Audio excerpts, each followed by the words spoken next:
Fico pripúšťa zrušenie transakčnej dane. Štát však musí nájsť náhradu za 400 miliónov eur.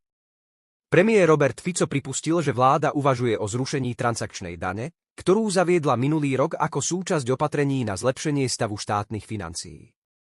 Podľa Fica je vláda ochotná túto daň zrušiť, ale iba v prípade, že sa podarí nájsť iný zdroj príjmov do štátneho rozpočtu. Zrušenie dane by totiž znamenalo výpadok približne 400 miliónov eur ročne.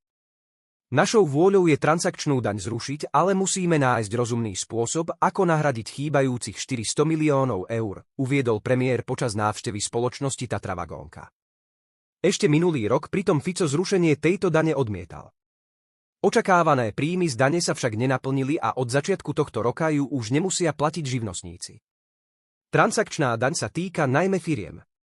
Tie platia daň z odchádzajúcich bankových platieb. Sadzba je 0,4% z hodnoty platby, pričom maximálna výška dane za jednu transakciu je 40 eur. Premiér zároveň naznačil, že výrazné znižovanie daní a odvodov sa v najbližšom období neočakáva. Podľa neho by síce nižšie dane mohli priniesť pozitívne výsledky v budúcnosti, ale krátkodobo by spôsobili veľké výpadky príjmov štátu. Podnikatelia však dlhodobo volajú po väčšej podpore. Predseda Asociácie priemyselných zväzov a dopravy Alexej Beliajev upozornil, že firmy čelia náročnej situácii a potrebujú pomoc od štátu.